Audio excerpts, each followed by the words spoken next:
मैं कहता हूं कि हम वो खुशनसीब लोग थे कारी साहब जिन्हें माँ की गोद मिल गई। हम रोते थे तो हमें माँ गोद से लगाती, सीने से लगाती थी। आज बच्चा रोता है तो माएँ सीने से नहीं लगाती, माएँ सीने से नहीं लगाती।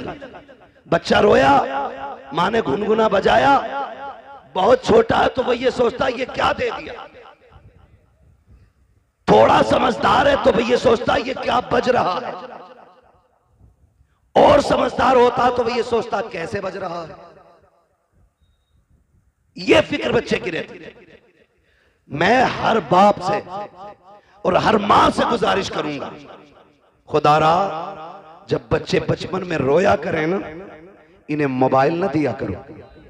इन्हें तुम्हारे सीने की ठंडक की जरूरत होती है, इन्हें कलेजे से लगा के प्यार दिया करो। वरना याद रखिए आज ये कमजोर है, इनको तुम्हारे सीने की जरूरत है, तुम इन्हें गोद नहीं ले रहे हो। कल जब तुम कमजोर हो जाओगे तुमको इनकी जरूरत होगी। आज तुमने मोबाइल थमाया है, कल ये तुम्हारे हाथ में मोबाइल थमा के कहेंगे हमें वक्त नहीं है, लो मोबाइल से वक्त गुजारो। खुदा की कसम जब रीढ़ की हड्डी दर्द करेगी तो मोबाइल दर्द नहीं बांटेगा, जब पिंडलियां टूटेंगी तो मोबाइल से दर्द कम नहीं होगा, जब जबान लड़खड़ाने लग जाएगी तो मोबाइल तेरी तर्जमानी नहीं करेगा, जब तू ऊंचा सुनने लग जाएगा मोबाइल तेरे काम नहीं आएगा। आज अपना वक्त बच्चों को दे दो ताकि बुढ़ापे में कह सको हमने तुम्हें सीने से लगा के पाला था, आज तुम सीने से लगा के हमें पालो। अगर मोबाइल दोगे सीने से नहीं लगाओगे तो बच्चों का हक मान लगे हो। और दूसरा नुकसान ये होता है जिन बच्चों को गाने सुना के पाला जाता है वो डांसर तो हो सकते हैं, शराबी भी हो सकते हैं, जुआरी भी हो सकते हैं, अय्याश भी हो सकते हैं, बदमाश भी हो सकते हैं, मुस्तफा के गुलाम नहीं हो सकते हैं, गुलाम नहीं हो सकते हैं। क्योंकि मैंने पहले कहा था जैसे माशरे में बच्चा रहता है वैसा बोला करता है। मैं कहूंगा जब बच्चे रोया करें मोबाइल ना दो, उन्हें सीने से लगाओ और उन्हें लोरिया दो कि मोहम्मद से वफा तूने तो हम तेरे गए, ये जगह चीज है क्या लोहो कलम तेरे। नारे तकबीर, नारे रिसालत, उलमाए अहले सुन्नत, मुफ्ती हम्माद रज़ा साहिब किबला और से अली जान मियां कॉन्फ्रेंस। नारे तकबीर, नारे रिसालत। बहुत लंबी बात हो जाएगी बेटे, मेरे जहन में जो है मुझे वही बात करने दे। अल्लाह जज़ाए खैर दे, फरमाइश ना करें मेरे भाई, मुझे चंद बातें जो जरूरी करनी है वो कर जाने दीजिए। अल्लाह आपको सलामत रखे, आपकी मोहब्बतों को सलामत रखे। तवज्जो है, चलूं आगे। नाराज हो गए आप लोग? जितने लोग नाराज हैं वो हाथ ना उठाएं और सारे कहते हैं या रसूल अल्लाह। अब भी लोग कशमकश में हैं, समझ नहीं पाए जुमला। बहरहाल मेरा कोई मसला नहीं, मेरा कोई मसला नहीं, बस मैं आपसे इतना कहता हूं हम जब बच्चा हमारा तो सुबह तैयार हो जाता है, कभी कभार ऐसा होता है बच्चा पहले उठ जाता है और नाश्ते में थोड़ी बहुत देर हो जाती है कि नहीं, तो बच्चा कहता है अब क्या करूं, तो अम्मी मोबाइल दे देती है। तो टेबल पे बैठ, ये चला गेम खेल, पबजी खेल, और कौन सा गेम चल रहा है, कौन डूब गई। स्टेशन पे अकेला शोर मचा रहा था, अकेला ही कह रहा मार मार मार। मैं डर गया, मैंने कहा मसला क्या है, देखा तो कान में लीड लगा के चीख रहा था। पागल हो गए हम लोग। ये जवानियां ये पबजी के लिए थी, ये रात को चौकों में बैठ करके 3-3 बजे तक मार मार की सदाएं लगाने के लिए थी। मैं पूछना चाहता हूं इस जवानी को बर्बाद क्यों कर रहे हैं? ये जवानियां बड़े काम की हैं। आज बच्चा 18 नहीं 25 साल का हो जाओ, अम्मा कहती मेरा तो मुन्ना ही है, अभी गलती करके आता, बाप कहता सुनो आज ये शिकायत मिली है, कहती बच्चा है समझदार हो जाएगा। और कई लोग तो इतने गैर मुनासिब मशवरे देते हैं, अल्लाह उनके मशवरों को मुकम्मल कर दे। कहते हैं जो ना समझो उसकी शादी कर दो, कि जब कंधे पे जुआ आएगा तो खुद सीधा चलेगा। पता ये चलता मुफ्ती साहब अपना तो बेड़ा गर्क था ही था, दूसरे की बेटी का भी बेड़ा गर्क कर दिया। ये सही कह रहा हूं, कई लोगों की जिंदगी बर्बाद हो गई अधूरे मशवरों की बुनियाद पर। कह रहा जुआ रख दो सिर पे, कतई सीधा चलेगा। और जब जुआ रखा तो ऐसी गर्दन डाली उसने कि फिर जो 2-4 दाने चुग रहा था वो भी नहीं रहा, खत्म। ऐसे ही लोग कह रहे कंधे पे जुआ रख दो। हमने बड़े बड़े अच्छे सीधे होते देखे, 25 साल का हो गया, अम्मा कह रही है भी बालक है। तारीख का ये वर्क पलट जो सबसे पहले सिंध की धरती पे नौजवान आया था, जिसे दुनिया मोहम्मद बिन कासिम कहती है, वो 35 साल का नहीं, वो 17 साल का जवान था। 17 साल का जवान। कितने होते हैं 17 साल भाई? अभी 17 साल में हमारा हाई स्कूल कर रहा, हाई स्कूल, और इसे भी जूतों के फीते बांधने नहीं आए। 17 साल में कुर्सी पे बैठ के अम्मी से जूते बंधवा रहा है। वो 17 साल का मोहम्मद बिन कासिम जब समंदरों का सीना चीर करके सिंध की धरती पे आया, कुछ तो ये देख रहे थे ये कर क्या सकता है, और जब पलट के जा रहा था तो सब कह रहे थे ये क्या क्या करके जा रहा है, ये क्या क्या करके जा रहा है। और अभी 25 साल में कह रहे हैं हमारा लल्ला छोटा है, इसे आता ही क्या है। तेरा लल्ला 10 साल का नहीं 28 साल का हो गया है, इसे कुछ नहीं आता है। पूछ मोहम्मद बिन कासिम से 16-17 साल में रब ने कौन सी जहानत अता की थी, किस माशरे में रह के पले थे वो लोग। क्या पबजी का दौर था, मोबाइल का दौर था? नहीं, खुदा की कसम वो तलवारों की खनक का दौर था, वो ढालों की धमक का दौर था, वो जवानों के बाजुओं की ताकत का दौर था। आज एसी में रह के पलने वाला बच्चा कौन सा परचम लहराएगा? सिवाय पबजी के कुछ नहीं आता है। उनकी माँ ने दूध पिलाया था तो ये कह के पिलाया था ये जिंदगी भी नबी के लिए है, पूरी कायनात नबी के लिए है। आज हम शौक से पढ़ते हैं, शौक से सुनते हैं, ताज शरिया का कलाम है, ताज शरिया का कलाम है। क्यों भूल जाते हो उनका दिया हुआ सबक? कितनी प्यारी बात कही थी उन्होंने। कहा था जिंदगी ये नहीं है किसी के लिए, जिंदगी है नबी की, नबी के लिए। अख्तर कादरी खुल्द में चल दिया, खुल्द वागे हरे कादरी के। नारे तकबीर, हाँ बुलंद आवाज से बोलो, डरो मत तो किसी चीज से। नारे तकबीर, नारे रिसालत, फैज़ान आला हज़रत, मसलके आला हज़रत, फैज़ान दादो सरिया, मोहम्मद रसूल, मोहम्मद रसूल, स्वार की सरजमीन। नारे तकबीर, सुभान अल्लाह, सुभान अल्लाह। ईमान ताजा कर दिया।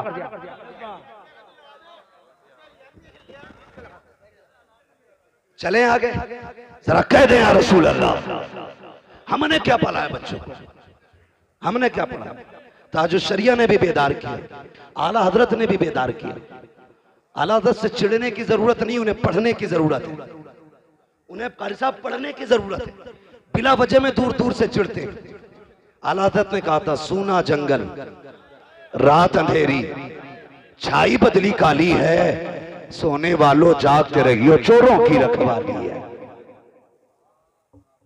कितनी बड़ी बात कह गए, सोने वालों जागते रहियो, सोने वालों जागते रहियो, चोरों की रखवाली है। मैं आपसे कहना चाहता हूं क्या तैयारी हमने की है? सारे नौजवान बैठे, सारे नौजवान बैठे, इतना कमजोर कोई नहीं है जो रोजाना सलातुत तस्बीह ना पढ़ सके। पढ़ सकता है नहीं हर नौजवान? अगर सीख ले तरीका, हर नौजवान एक मर्तबा रात में सलातुत तस्बीह पढ़ सकता है। इतने मजबूत लोग हैं, इतने मजबूत लोग हैं। लेकिन नहीं, ये मजबूती ताकत की नहीं होनी चाहिए, और जिस्म की ताकत से भी उतना काम नहीं बनता जितना रब की रहमत से काम बना करता है। रब की रहमत से जितनों ने गर्दनें मैदान जंग में कटाई, हर परवरिश के पीछे एक जियाली मां का हाथ है। पढ़ लो सारी तारीख। अलीजान बाबा की महफिल में बैठे हो, ये भी किसी पारसा माँ का लाल होगा जिसकी रियासतें और इबादतें इतनी बुलंद हुई कि अल्लाह ने इसको विलायत का दर्जा अता किया। क्या बात है, क्या बात है, बहुत खूब। अगर माएं दीनदार होती हैं तो औलाद नेक हो जाती, क्या बात है। लेकिन अगर माएं दीन के नाम पे बुज़दिल हो तो फिर औलादों में शेरे खुदा पैदा नहीं होते। ये याद रखिए, औलादों में फिर बहादुर पैदा नहीं होती। इसलिए माओ का बहादुर होना जरूरी है, और बहादुरी से मतलब है माओ का दीनदार होना जरूरी है। जो किचन में मोबाइल बजा के आटा गूंद रही है, उस रोटी को खाने वाला फजर में उठेगा? नहीं उठेगा। बताओ यार, उठेगा? अगर मां बिना दुपट्टे के खाना बना दे तो फिर उस रोटी को खाने वाले के दिल में दुरूद का जज्बा पैदा होगा? नहीं हो सकता। अगर चाहते हो तेरे लुकमे के अंदर इबादत का नूर पैदा हो तो फिर माँ से कह के कनीज़े फातिमा ज़हरा बन, बहन से कह के कनीज़े फातिमा ज़हरा बन। जाओ जाकर के बेटियों को बताओ कि रोटियां बनाया करो तो सर से दुपट्टे नहीं उतरने चाहिए। आज घरों में ऐश के साथ रहने के बावजूद हमारी घर की बेटियों के सरों पे दुपट्टे नहीं रखे, हया का चादर उनके सर से उतर चुकी है। आज मैं आपसे कहना चाहता हूँ, दुनिया फिलिस्तीन के लिए रो रही है, लेकिन मैं ये कहता हूँ जितनी बहादुर माएं फिलिस्तीन की जमीन ने पैदा की है, आज तक कोई जमीन पैदा नहीं कर रही है। उनके हौसलों को सलाम, उनकी जुर्रतों को सलाम, उनकी बंदगी को सलाम, रब से मोहब्बत को सलाम। एक बेटी का इंटरव्यू आया, उससे पूछा गया था हर वक्त नकाब में क्यों नजर आती हो? उसने कहा था तुम सफर की बात करते हो, हम तो बिस्तर पे भी लेटते हैं, तो नकाब पहन के लेटा करते हैं। का नकाब पहन के क्यों लेटती हो? किसी ने सोचा था कि शायद यह जवाब देगी कि कब भागना पड़ जाए इसलिए नकाब पहन के लेटते हैं, लेकिन उसके जवाब ने पूरी दुनिया को झंझोड़ के रख दिया था। बच्ची ने कहा था कि हमारी जमीन पे बमबारी हो रही है, कब जाने कहां जाने किस जगह बम गिर जाए और छत गिर जाए, कब उसके नीचे मलबे में दब के मर जाए। हम नकाब इसलिए पहनते हैं अगर किसी छत के नीचे हम दम दब के मर जाए और लोग लाशें निकालने आए तो हमारे जिस्म के ऊपर नकाब का पहरा होना चाहिए ताकि किसी की नजर हमारे बदन पे ना पड़ने पाए।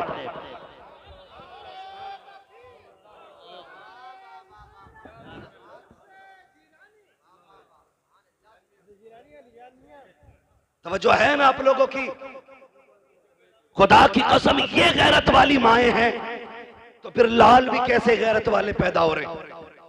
यहां तो 6 फीट का हो, 58 इंच का सीना हो, हाँ, और उससे कहते जा मस्जिद में चिराग जलाइए। कह रहे भैया पता रात को 2 बजे जिन्ना में मैं ना जाऊंगा। बड़ी मजबूत रिवायत है इनके हाथ। हाँ, रात को जिन्नात मस्जिद में जरूर आते हैं इसके लिए। कह रहे कतई नहीं जाऊंगा, जिन्नात आ जाऊंगा। कद कितना है? 6 फीट। सीना कितना है? 58 इंच। 56 किसी वजह से नहीं कह रहा हूं, 58 इंच सीना, कद 6 फीट, कद 6 फीट। अच्छा खासा लईम शहीन, चिराग जलाते तो कह रहा जिन्ना में। ये इसका नजरिया है। उन माओं के लालों को देखो, उम्र 6 साल है, कद 1.5 फीट है, छोटे छोटे हाथ हैं, खा नहीं पा रहे हैं, बोनिया दूध की हाथों में है, हाथ में दूध का फीडर लेकर के बड़े बड़े बहादुरों के आगे AK-47 लिए दुश्मन सामने खड़े हैं। किसी के हाथ में बम है, किसी के हाथ में गन है, लेकिन उन माओं के लालों को सलाम करो। 6 साल की उम्र में भी आंखों में आंखें डाल के कहते हैं तूने समझ क्या रखा है, हमने मोहम्मद का कलमा पढ़ा है, हम जान दे सकते हैं, ईमान नहीं दे सकते। मगर कब होगा? जब माएं नेक होंगी, जब माएं नेक होंगी। दादी कितनी नेक है पता है? पोते की शादी आ जाना, पैर नीचे नहीं रख रही है, कारी साहब को उड़ उड़ के कह रही है 7 दिन पहले गीत शुरू कर दो।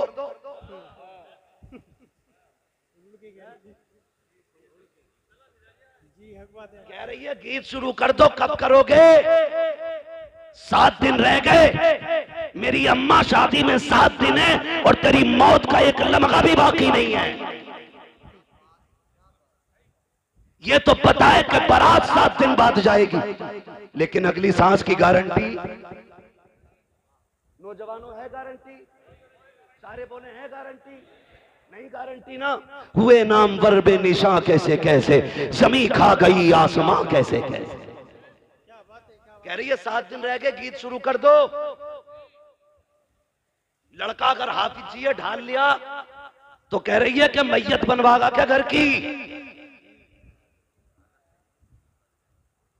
और ढोलक में मीरे महफिल बन के बैठती है।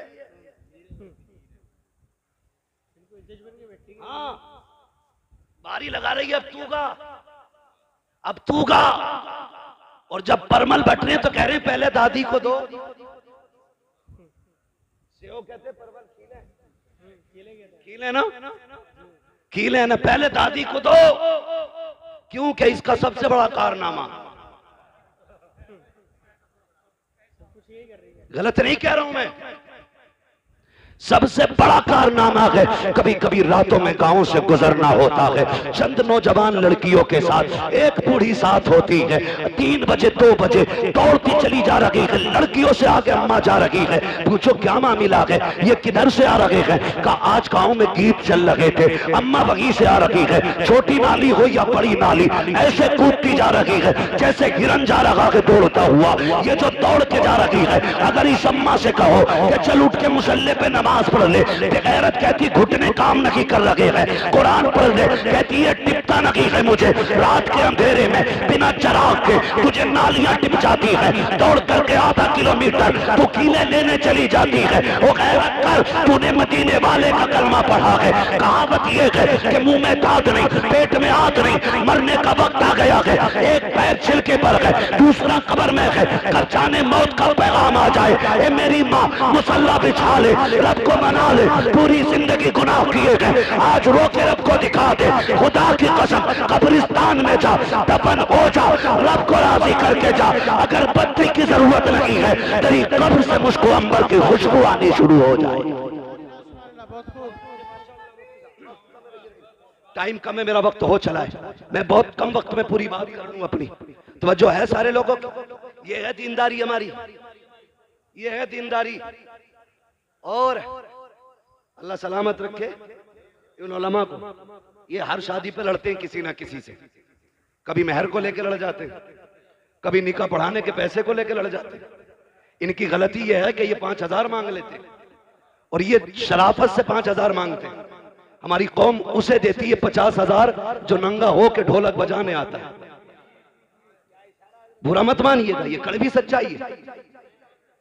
डीजे वाले को 20 दे देंगे, अगर पैसे वाला तो कह रहा तो नाचने वाली भी लाना। महफिल में रंग आना चाहिए, रंग। इतनी लठियां चलेंगी मरने के बाद कि सारे रंग तेरे कब्र में नजर आएंगे।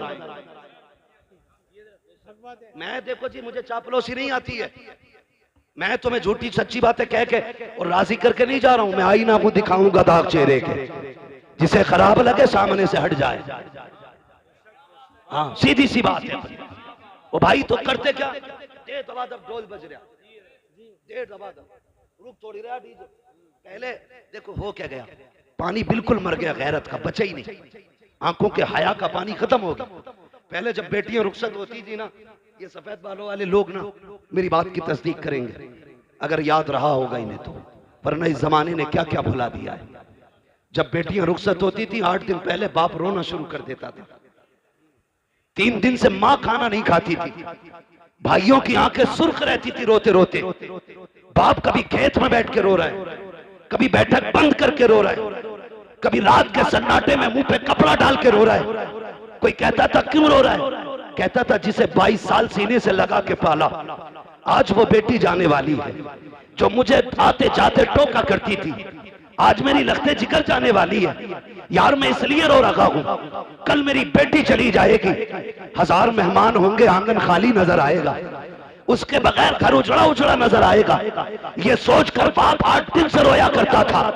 जरा याद करो आज की बेगैरती को और याद करो उन लोगों की कुर्बानियों को। जब बेटी की रुखसती के 5 दिन या 8 दिन रहते थे बाप रोज तहज्जुद पढ़ने मस्जिद जाता था और मुसल्ला बिछा के इतना रोता था कि उसकी सिसकियां मस्जिद के बाहर तक सुनाई देती थी। लोग पूछते थे यार क्या मांगता है, खाने का भी इंतजाम हो गया, सारा जहेज आ गया है, अब क्यों रो रहा है? वो कहता था जो मेरे बस का है मैंने कर दिया है, अब जो रब की मर्जी पे है वो मांगने गया था। कहा क्या मांगने गया? कहा मैं रो के कह रहा था मालिक इसने 22 साल 25 साल 18 साल मेरे घर गुजारे, अल्लाह मैंने चटनी से भी खिलाई तो इज्जत से खिलाई थी, रूखी रोटी भी खिलाई तो बेटी को इज्जत से बैठा के खिलाया था, अब गैरों के हवेली जा रही है, रब से ये कहने गया था ए मेरे मालिक भले मेरी बेटी को सोने के लुक़मे ना मिले, चटनी के लुक़मे दे देना, मगर मेरी बेटी को इज्जत के लुक़मे अता फरमा देना। मैं रो के बेटी के लिए इज्जत के लुक़मे मांगता रहा। आज मैं पूछना चाहता हूँ कल बेटी रुखसत होने वाली होती है और बेगैरत भाई डीजे बजाता है, जश्न मनाता है, क्यों गैरत मर चुकी है, बगैर रुखसत हो रही है, या मुसीबत को सर से डाल रहे हो इसलिए जश्न मना रहे हो। यही वजह है कि बहनों के घर भी बर्बाद रहते हैं और उनके मैके भी बर्बाद रहते हैं। अगर ये चाहते हो कि बहन बेटियों के मैकों में आबादी रखे तो गाने ना बजा, डीजे ना बजा, मुसल्ले बिछा, रो के दिखा, रब को आवाज दे। खुदा की कसम जिसने दुनिया बनाई है वो तेरी बेटी के मुकद्दर को फिर से बना भी सकता है। सवार शर्म आनी चाहिए हमारी। फिलिस्तीन में बम गिरते रहे, मेरी कौम डीजे पे नाचती रही, बच्चों के हाथ पैर कटते रहे, मेरी कौम डीजों पे नाचती रही। कौन सा मुंह दिखाएंगे हम हुजूर को? मुझे भी तो बताओ ना। अगर किसी फिलिस्तीनी ने आका की कलाई पकड़ के ये कह दिया ना हुजूर हम तो पानी पानी को तरस रखे थे और ये शराब के नशे में डूबे हुए थे, खुदा की कसम कोई बचाने वाला नसीब नहीं होगा, कोई नहीं होगा बचाने वाला नसीब। वो फिलिस्तीन का भूखा बच्चा जिसको एक रोटी मिली और न जाने कितने दिन के बाद मिली थी, वो रोटी को देख के इतना खुश हो रहा था छोटा सा बच्चा कि लोग 10 लाख की फ्री मिलने वाली गड्डी को देख के इतना खुश नहीं होंगे। किस कमाल की उसकी भूख थी कि वो एक रोटी के लिए इतना उछल उछल के मुस्कुरा रहा था, हंस रहा था, कभी चूमता था कभी सीने से लगाता था। क्या भूख थी उसकी। अब मुझे रुक के जरा बताओ फिलिस्तीन के लोग तो एक एक रोटी को तरस जाएं, एक एक घूंट पानी को तरस जाएं और मेरी कौम बरातों में जाकर के गैर के फ्री के खाने को डोंगों के डोंगे टेबल के नीचे फेंके। कौन से मुंह से हुजूर का सामना करोगे? किस मुंह से कब्र में जाके आका से कहोगे कि प्यास लगी है या शफाअत चाहिए? ओ भाई याद रखो मेरे इमाम ने कहा था आज ले उनकी पनाह, आज मदद मांग उनसे, कल न मानेंगे कयामत में आकर मान गया। बहुत खूब माशाल्लाह सुभान अल्लाह। भाई अगर अल्लाह ने दिया है तो शुक्र अदा करो, और शुक्र का मतलब यह है कि 1 रुपया, 1 रोटी, 1 लुकमा चावल का 1 दाना भी जाये न करना, जाये मत करना। खिला दो किसी भूखे को, दे दो किसी जरूरतमंद को। हालात हमारी कौम के बहुत ज्यादा बिगड़ते जा रहे। 8-8 दिन डीजे बजा करके फिर अपनी कौम में शोहरत लिखवाना चाहते हैं हम लोग। मेरा तो सीधा सा सवाल है, कारी साहब अगर किसी से ये कहा जाए ना डीजे क्यों बजाया था, कह रहा लड़के नहीं माने। अब्बा कह रहा कि लड़के नहीं माने, क्यों? कब कह रहे थे शादी एक ही बार हो अब्बा, शादी के 3 बार चांसेस और भी हैं, है ना?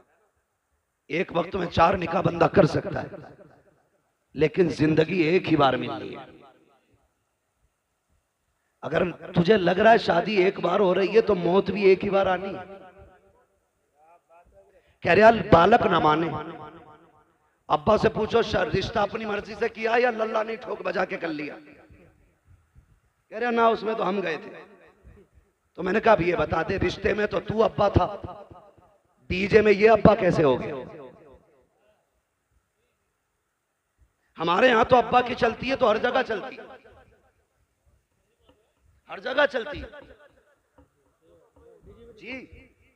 तो अब्बा कह रहा लल्ला ना मानो, लल्ला को पकड़ लिया इमाम साहब ने मस्जिद में, क्यों भाई यार, तुम तो कम से कम शर्म कर लेते।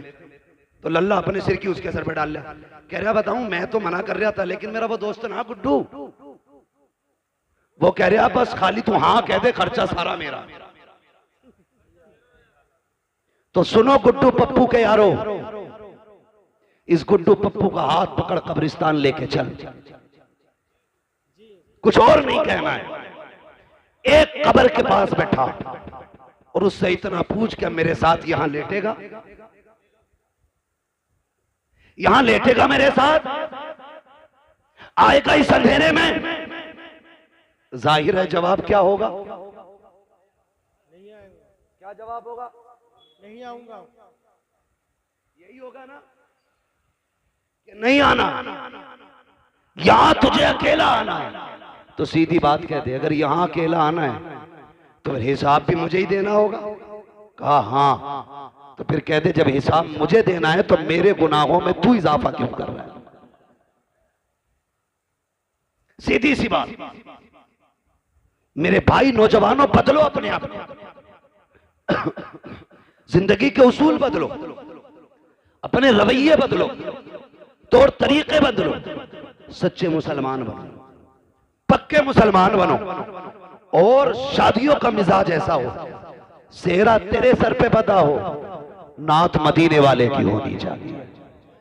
दूल्हा तू बना हो, सेहरा हुजूर का पढ़ा जाना चाहिए, ताकि दुनिया देख के कह दे ये बेगैरतों की बारात नहीं है, ये गैरत वालों की बारात जा रही है। सुभान अल्लाह। गैरत वालों की बारात जा रही है।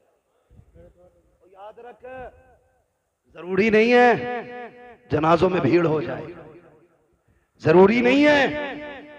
और बाराती, अल्लाह माफ करे, कहीं कहीं तो इतने बुरे फंस जहां समधी कहता है जब तक बारात पूरी ना चढ़ जाए रोटी मत खिलाइयो।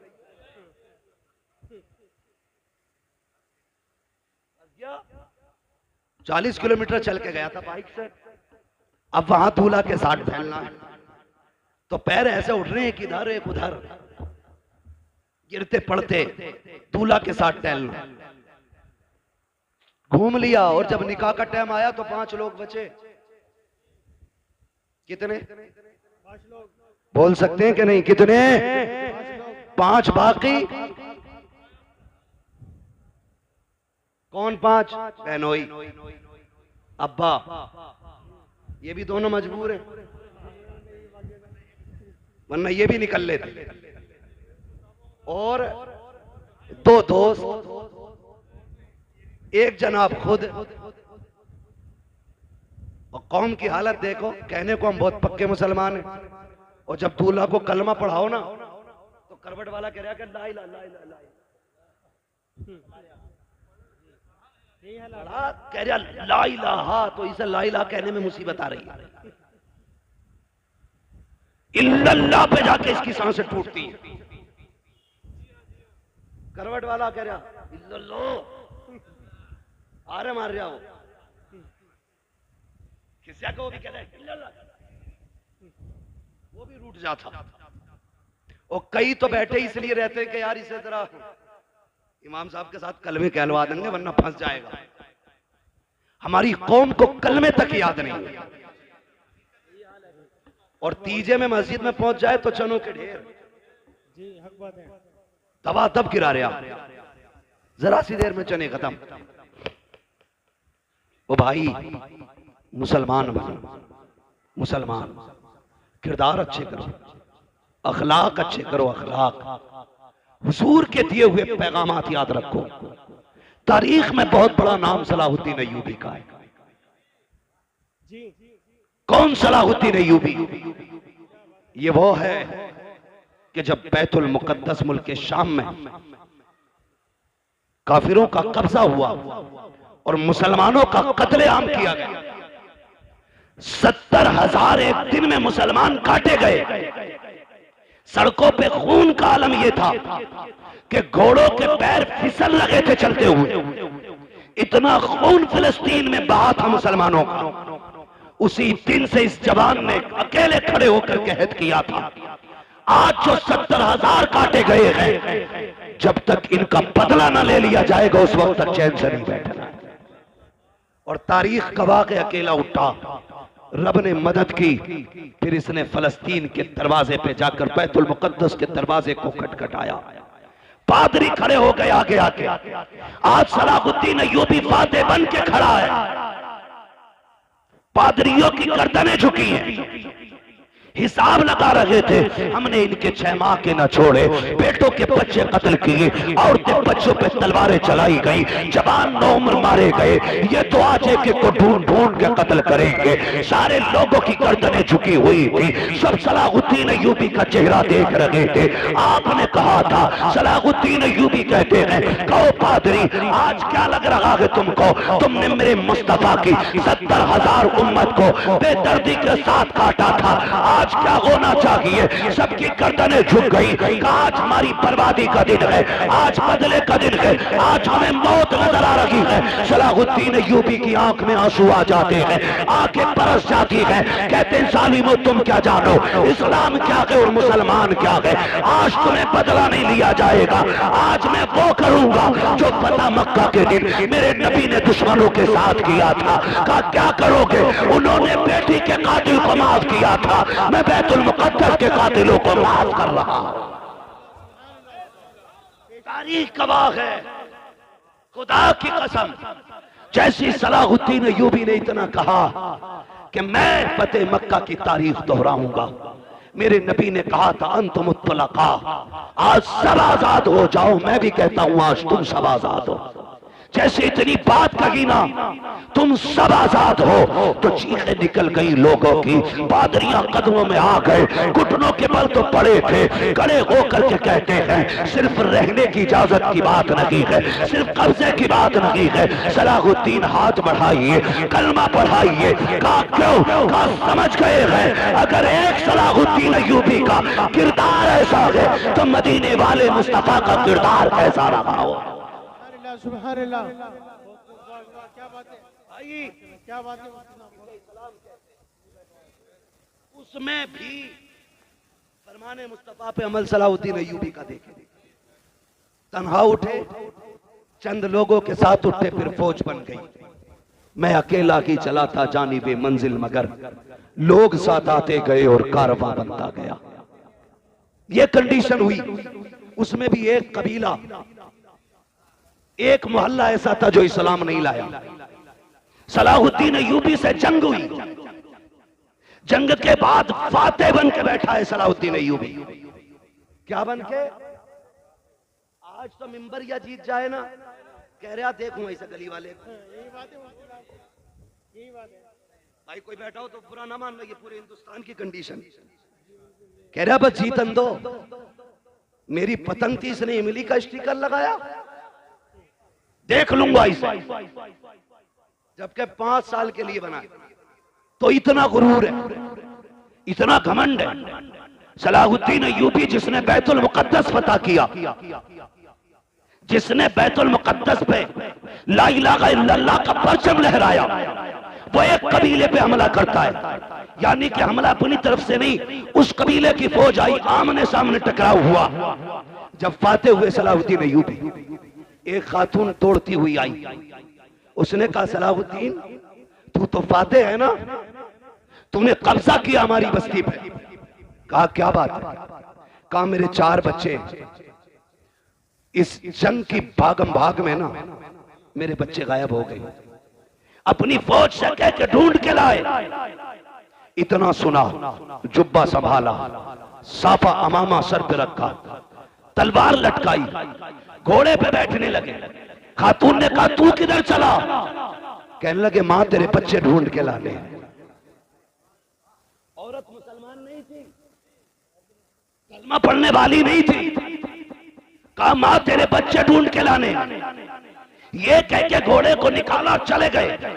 सुबह से शाम हो गई, बस्तियां छान डाली, गलियां छान डाली, चलते चलते थक जाते हैं, जंगलों को छान डाला, एक दरख्त के नीचे पहुंचे। शाम के वक्त में 4 बच्चों को सहमे हुए पाया, डरे बच्चों को लिया, अपनी सवारी पर बैठाया, अपने खेमे में आए, माँ बैठी हुई थी। कहा माँ बता यही तेरे बच्चे है कि नहीं? उसने कहा सलाहुद्दीन ये तो बता दे तू खुद क्यों गया था? कहा मेरे नबी का फरमान मुझे याद है कि अगर जंग भी हो तो उसूल याद रहने चाहिए, बीमारों पे हमला नहीं करना है, कमजोरों को नहीं मारना है, निहत्तों पे तलवार नहीं उठानी है, बच्चों और औरतों को नहीं मारना है। कहा माँ जब तू मेरी रियाया में आ गई अब तेरी जिम्मेदारी मेरे सर आ गई थी। इतना सुना औरत कदमों में कहने लगी सलाहुद्दीन अब अपना बना ले, कलमा पढ़ा दे, जिसका फरमान इतना मीठा है उसका अपना किरदार कितना प्यारा रहा हो।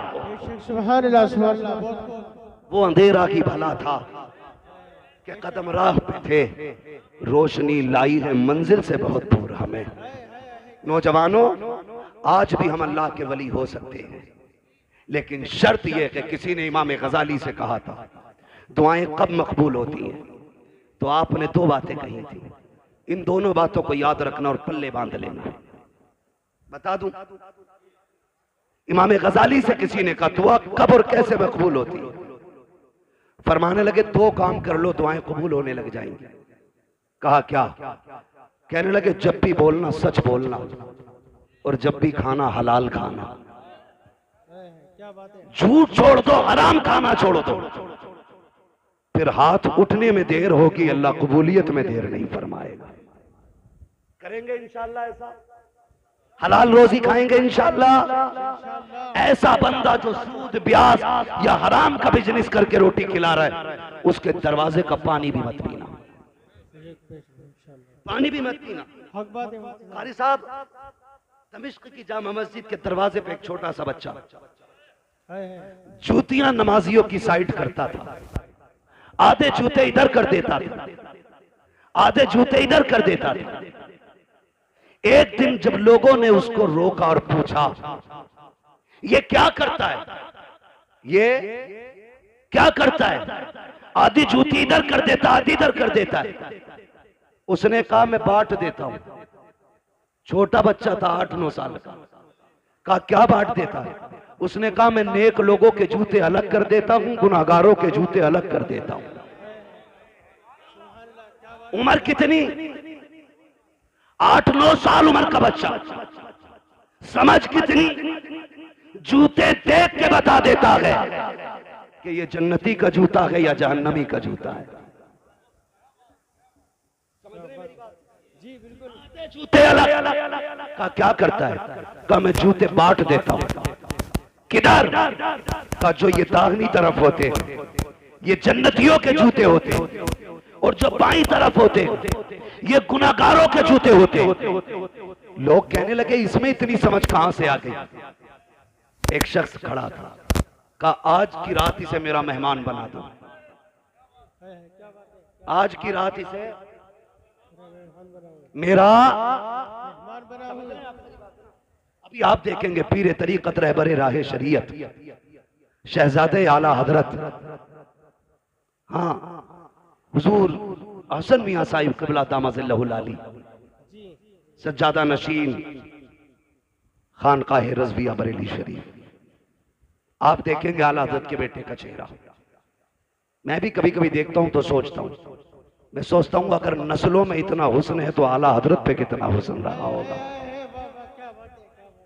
आप देखेंगे उनके बेटे का चेहरा, शराफत, परहेजगारी, दीनदारी, हक्कानियत सारी देखने को मिलेंगी भी आप। और जब वो आ जाए ना उस वक्त मुझे कहना ना पड़े, पहले बतौर मशवरा कह दे रहा हूं आपसे, जो किसी से मुरीद ना हो ना आला हजरत के बेटे के हाथ में हाथ दे देना। आला हजरत के बेटे के हाथ में हाथ दे देना, क्योंकि आला हजरत ने कहा था तुझसे दर, दर से सग, सग से मुझको निस्बत, मेरी गर्दन में भी है दूर का डोरा तेरा, मेरी गर्दन में भी है दूर का और जब ये डोरा हो ना है तो फिर इस निशानी के जो सगे नहीं मारे जाते, हश्र तक मेरे गले में रहे पट्टा तेरा, हश्र तक मेरे गले में रहे पट्टा तेरा।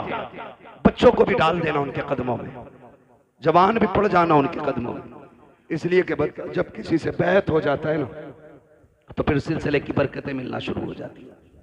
तो देखेंगे आप एक अच्छी नस्ल का अच्छा शहजादा आने वाला है। वो इसलिए अच्छे नहीं महज के वो खान साहब है, वो इसलिए महज अच्छे नहीं क्योंकि वो काबुली पठान है, वो इसलिए सबसे अच्छे हैं क्योंकि वो शहजादा इमाम अहमद रजा खान है, इसलिए अच्छे हैं। उनको देखेंगे आप, बैठे रहिएगा इंशाल्लाह आने वाले। बस मैं बात समेटने लगा हूं, मेरे बाद महफिल की कार्रवाई जारी रहेगी। कहा कि ये बच्चा आधे जूते इधर कर देता, आधे इधर, इसमें ये फिरासत कहां से आई? तो एक ने कहा कि आज इसे मेरा मेहमान बना दो। ले गया वो, अगले दिन बच्चे को लाके वहीं छोड़ दिया। अब जब बच्चा जूते उठा रहा है तो अब जूते समझ में नहीं आ रहे बच्चे के। अब कभी इन जूतों को उठा के इधर करता है, कभी इधर के उठा के इधर करता है। सारे सर पकड़ के बैठ जाते हैं कि कई दिन से मुसलसल जूतों का ये एक दूसरे से इम्तियाज करने के बाद अलग-अलग रखता था, आज क्या हो गया है, ये जूते क्यों नहीं पहचान रहा है? तो उसने कहा मैं ये बताना चाहता हूँ, अब तक जो जूते पहचान रहा था, इबादत इस पे फर्ज नहीं थी, रोजा इस पे फर्ज नहीं था, सजदे इस पे फर्ज नहीं थे, लेकिन ये तहारत, ये पाकीज़गी इसके निगाहों को रब ने इसलिए अता की थी कि ये तस्बीह के साथ साथ हलाल के लुक़मे खाया करता था। आज शाम में इसे लेके गया, मैंने वो खाना खिलाया जिस खाने के अनाज से ज़कात नहीं दी गई थी, एक दिन का खाना खिलाया है, आंखों से ये तारत ले ली गई है, एक दिन अगर खा ले आंखों से बसीरत चली जाती है। और मेरे भाई अगर एक दिन के खाने से नूर चला जाता है तो रोज खाने से ईमान का हाल क्या होगा? इसलिए हलाल खाया करो ताकि सो हुजूर दिखाई दे, कब्र में पहुंचो तब भी मदीने वाले का जलवा नजर आ। ऐसी जिंदगी गुजारो। या अय्युहल्लज़ीना आमनू उदखुलू फिस्सिल्मि काफ़ा, ईमान वालों पूरे पूरे इस्लाम में दाखिल हो जाओ, ऐसे इस्लाम में दाखिल हो जाओ तुम्हारी वज़ा कता ज़ाहिर बातिन सारा इस्लाम वाला होना चाहिए। लोग देख के पहचान ले मुसलमान जा रहा है, देख के पहचान ले, फिर मरो, फिर मरने का भी मजा है।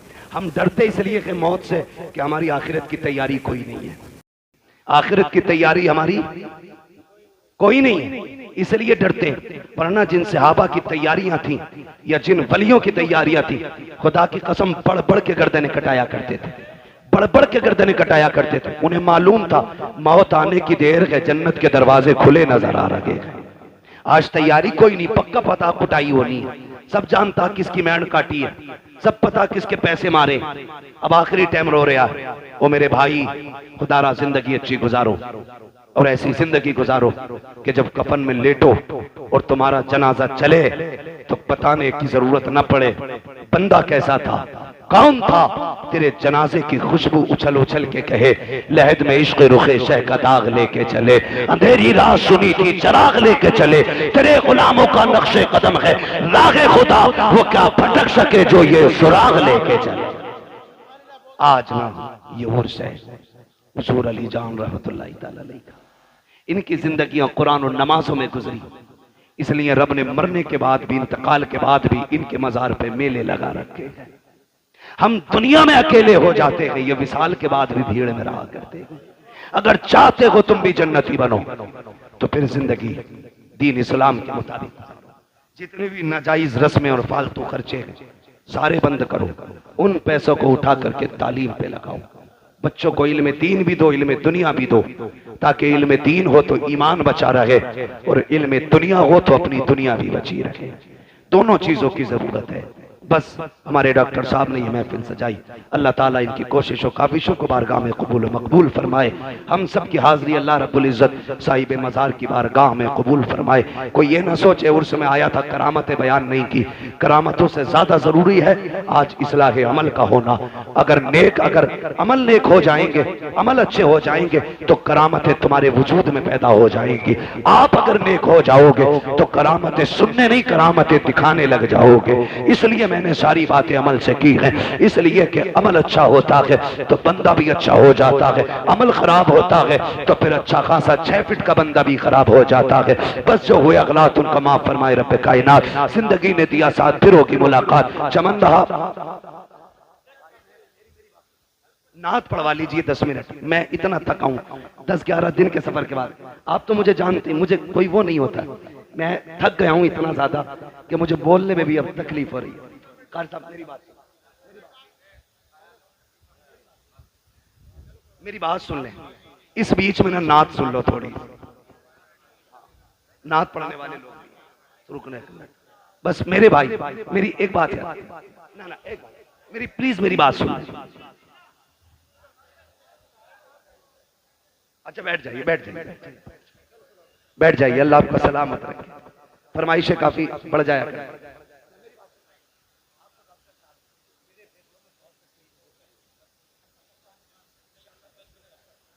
मैं बस फरमाइश नौजवानों की शजरा पढ़ दिया जाए, ठीक है। इंशाल्लाह अगर वक्त बचेगा उसके बाद अदद के आने में ना तो फिर नात खानी भी हो जानी है। किसी का मौका लग जाएगा, बहुत सारे उलमा बैठे हैं, ठीक है। इंशाल्लाह किसी ना किसी से फिर हुजूर के 2-4 नात के शेर सुन लेंगे। अभी तंग ना करें जरा, सारे कह दें या रसूल अल्लाह। देखिए अभी आप इतने इसरार से शजरे को कह रहे थे और सुनने के लिए ऐसा लग रहा है कि आप सो रहे हैं। अगर वाकई सुनना चाहते हैं तो सारे जरा बोले सुभान अल्लाह। ये आगे वाले लोग जो है ना जिम्मेदारी थोड़ी समझा करें। हाँ, डिस्प्ले अच्छी होती है तो माल अच्छा लगता है, और डिस्प्ले खराब हो ना तो फिर कंपनियां ही भाग जाती हैं। तो जो सामने बैठे ज्यादा जिम्मेदारी आपकी, और अल्लाह का शुक्र है सारे ही जवान बैठे।